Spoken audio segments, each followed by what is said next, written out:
Good evening and welcome. With mounting pressure and fragile momentum, Egypt, Qatar and the United States race to broker a Gaza ceasefire as Hamas clings to survival amid internal fractures and Israeli military escalation.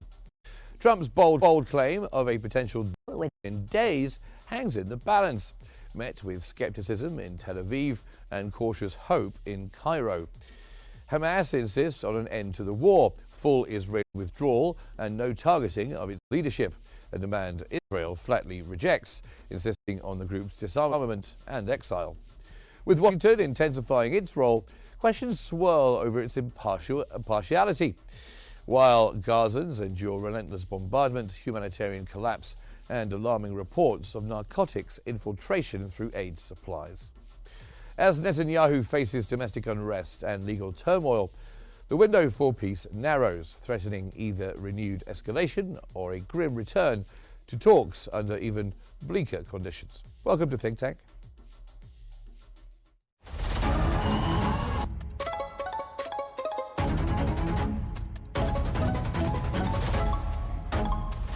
Our world is becoming unhinged.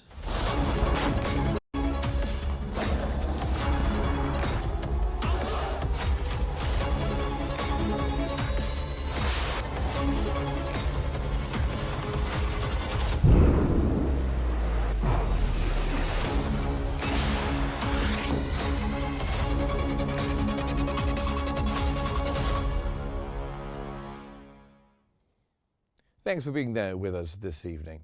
The Washington Post has reported that tensions escalate in Gaza as Hamas faces internal fractures and external pressure, while Israel remains steadfast in its demand for the group's total dismantling. Despite US efforts to broker a ceasefire, mistrust runs deep, with Hamas insisting on an end to the war and Israeli withdrawal, a stance Tel Aviv rejects. Meanwhile, Washington's role is questioned, and Trump's bold claims of an imminent deal met with skepticism both locally and internationally. Netanyahu, under legal and political strain at home, resists concessions, even as humanitarian conditions worsen. Regional mediators push for a breakthrough, fearing that failure could ignite broader conflict. With aid routes blocked and Gazans trapped between siege and starvation, time is running out for diplomacy to prevail.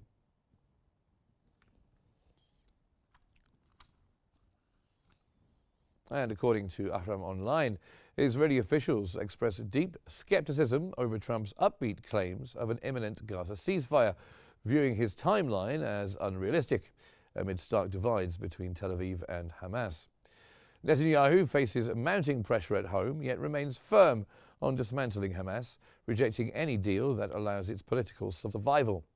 Regional mediators push to capitalize on the Iran-Israel truce momentum, but progress remains elusive. Hamas clings to demands for a full Israeli withdrawal and an end to hostilities, terms Israel refuses. With evacuation orders once again issued in northern Gaza and military operations intensifying, the path to peace grows steeper, casting doubt on whether diplomacy can prevail before violence spirals further. So the war grinds on. Amid the rubble and despair, a fragile chance for peace emerges. But with Hamas digging in and Israel resisting, will diplomacy prevail, or will it collapse into deeper chaos?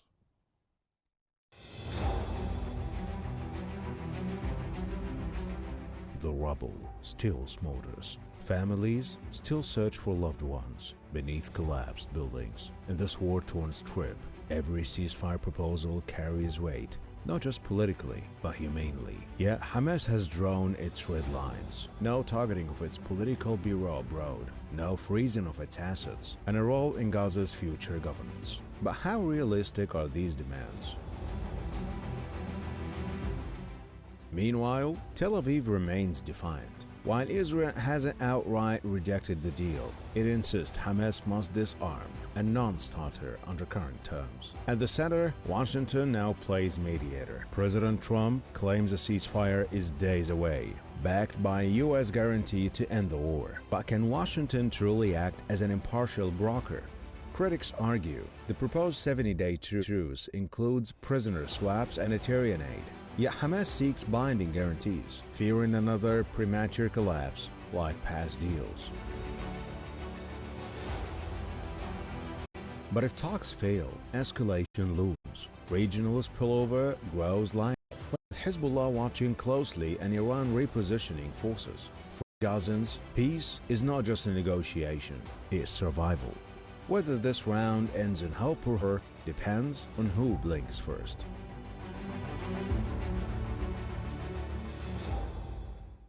Now to talk us through potential ceasefire negotiations between Israel and Hamas, also the demands put forward by Hamas, and also the response from Tel Aviv, and the role of international players, particularly the United States. Joining us from Cairo is Dr. Amani Soliman, Director of the Mediterranean Studies Institute from Alexandria University, and from Ramallah, Dr. Tamara Haddad, who is a writer and political researcher. Thank you very much, both of you, for joining us here on Think Tank on Qnews. I'll start with you, Dr. Amani. So with Egypt and Qatar and the United States racing to capitalize on the Iran-Israel truce momentum, how realistic is it that they're going to find a window here? Good evening, Mark, and thanks for having me. I think the situation is different. What we're talking about between Iran and Israel is very different from talking about Gaza or Hamas with Israel. The best we can hope for is a ceasefire, and a ceasefire that is not guaranteed not to be violated by Israel, just like the one held before in January. I think even if Israel committed itself to a ceasefire deal, it will use it as a short term to capture its breath, to bring back the detainees home, and then they will continue what they started. It looks like each and every time that Israel is not pro-peace. It's not about a peace deal, as we are hearing in the news today and for the past couple of days, based on what President Trump hopes for. He hopes for closing a peace deal with the two parties, the Palestinians and the Israelis. What I hope for is a humanitarian aid, real humanitarian aid for the Palestinians, and perhaps a ceasefire for a couple of weeks. Unfortunately, I don't think that the window would be open for any more. Okay, and coming to you, Dr. Tamara Haddad. Hamas, we hear, facing some tribal dissent within Gaza and talk of Israeli-backed local opposition. Is there a growing risk of some kind of internal collapse? And might a ceasefire offer breathing room for the group to regroup politically?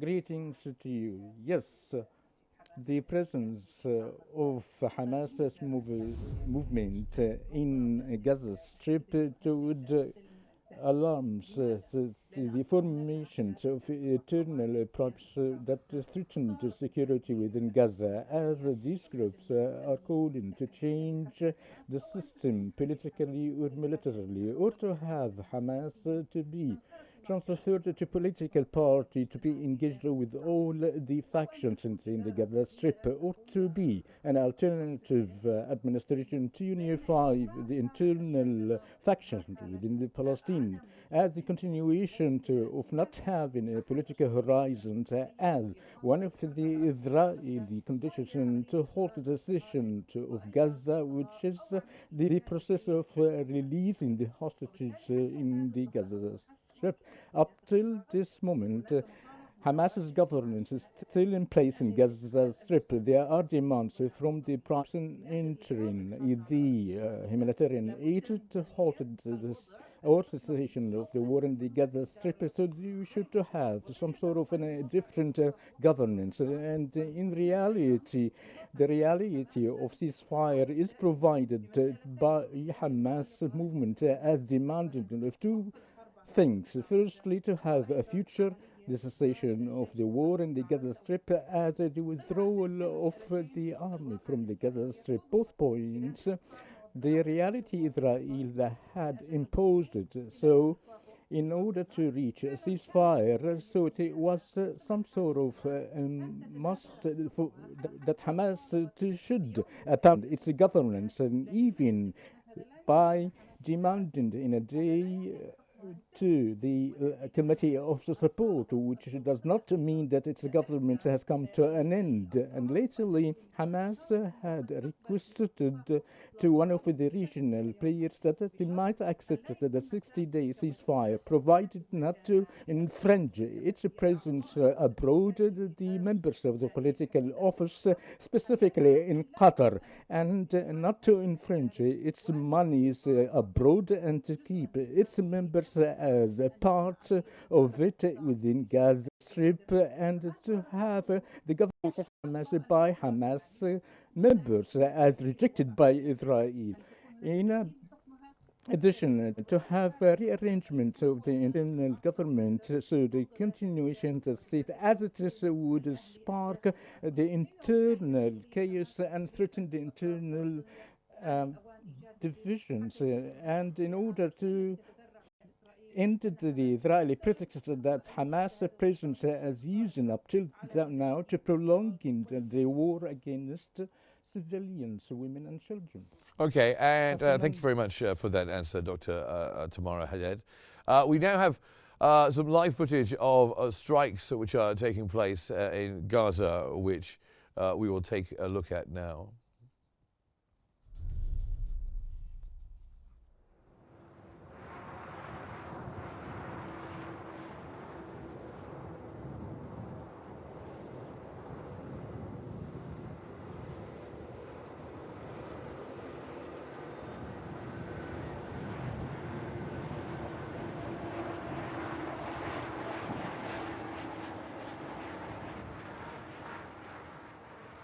You can hear there the sounds from northern Gaza, as you can also see the pictures there.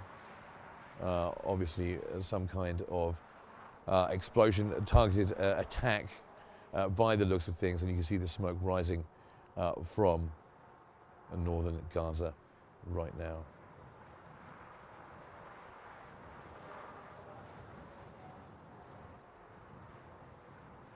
And as we look at these pictures, I think I'll bring Dr.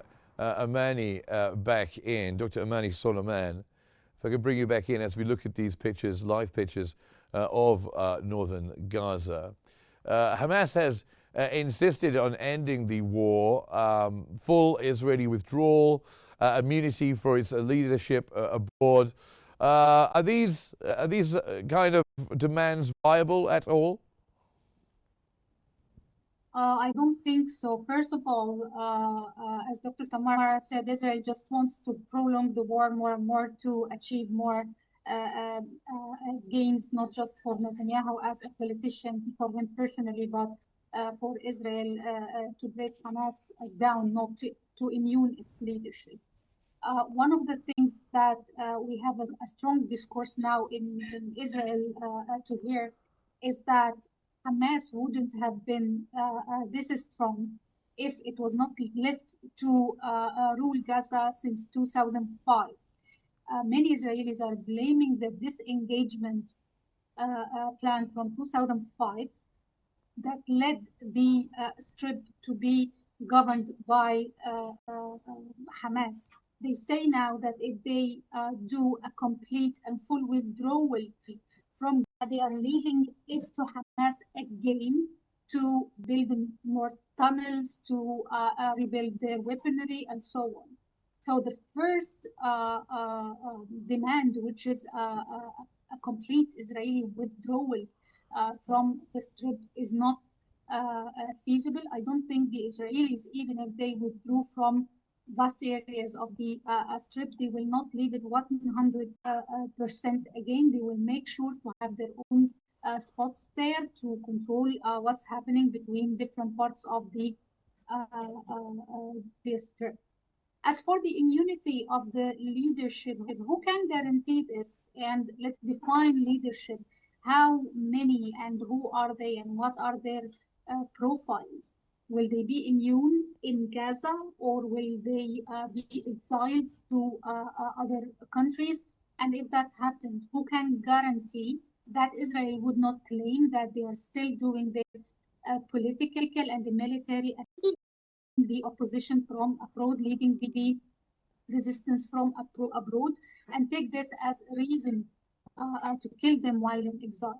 So I think both demands are not viable. I think just Hamas can say a blunt no to the U.S. president, but I think Israel can say it, and it will say it. They will refuse to meet Hamas demands. Okay, and bringing you back in, Dr. Tamara Haddad, and we're still watching these live pictures of airstrikes that are taking place in northern Gaza as well. Donald Trump has got bold claims. He's saying that there's going to be a ceasefire in a matter of days. This is met with some skepticism by critics and by Tel Aviv as well. What do you think about this? Does the United States have some credibility when it comes to diplomacy following what happened with the Israel and Iran conflict?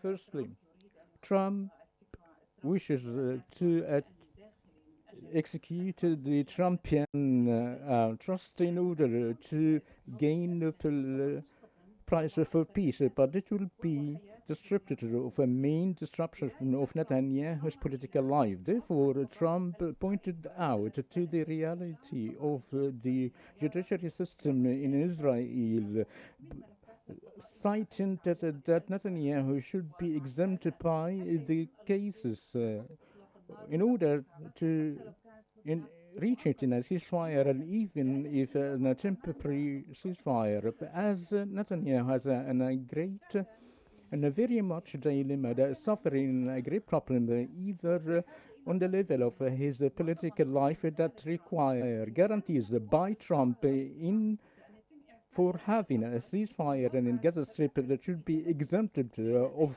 the corruption cases, and any condemnation by the Israeli judiciary, that means that Netanyahu's political life has ended. Netanyahu wishes to establish that as a king of Israel through any elections early or in the middle of 2026.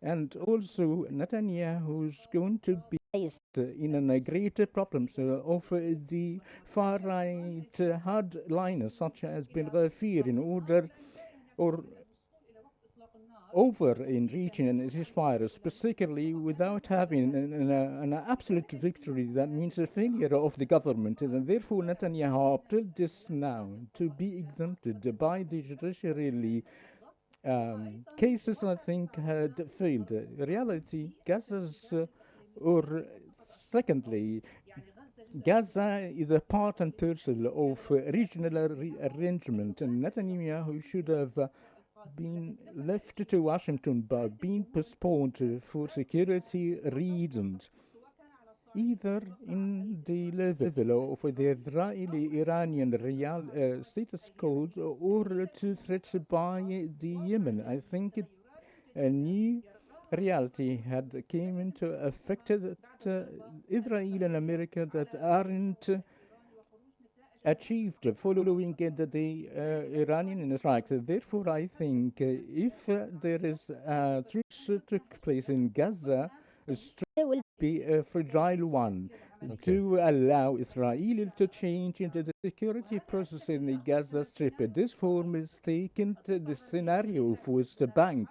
Truly, there is no war. No. Al-Aqsa float for October the 7th, but up till now, the Gaza Strip has been changed into security operations center. Okay. Well, I'll just interrupt you there because I want to bring Dr. Amani Solomon on the same question about Washington's role. Can the U.S. balance its staunch support for Israel with the neutrality needed for making a deal? And when it comes to Trump, he may have been able to bounce Netanyahu into a peace deal with Iran, but it seems much less likely for the people of Gaza and Israel's war on Gaza. What do you think? First of all, I don't think that we have achieved a peace deal between Israel and Iran. What has happened is just a ceasefire, perhaps a truce. We haven't seen anything that says that they are not going to hit each other again. And we have seen today the Iranians are very skeptical about whether Israel is going to commit to the ceasefire. And as I expected last week, we see Houthis today already firing a missile on Bir Shaba in South Israel. So I do not agree, with all due respect, to the saying a peace deal between Israel and Iran. As for Hamas, I don't think that President Trump, even if he wants to, can be neutral in taking a position of being a peace broker between the two sides, between the Israelis and Hamas. And I'm not saying the Palestinian, we're talking about here in particular about Hamas. First of all, Trump is 100% inside of Netanyahu, and he even made all the American intervention last week in Iran just to obey the call from Netanyahu. So I don't think that President Trump is capable, even if he wanted to be neutral in this equation. At the same time, we have to remember that how we see Hamas is different from how Hamas is seen in the US and the American administration, and even from the American opposition. Everyone there is questioning the objects of Hamas or the goals of Hamas. For them, they only speak about 7th of October, of the hostages. So everyone thinks that Hamas has to pay a price for what it did. And as I said in my previous answer, they will not give Hamas what it wants. So the best we can dream of is a ceasefire, no more. Okay, and coming to you, Dr. Tamara Haddad, the humanitarian catastrophe continues unabated. We have these so-called humanitarian aid corridors, which are being called death traps, people being slaughtered as they desperately trying to find food at the aid centers in combat zones, a lack of aid not getting through. How long can Gazans endure this kind of pressure and this kind of siege before societal collapse becomes completely irreversible?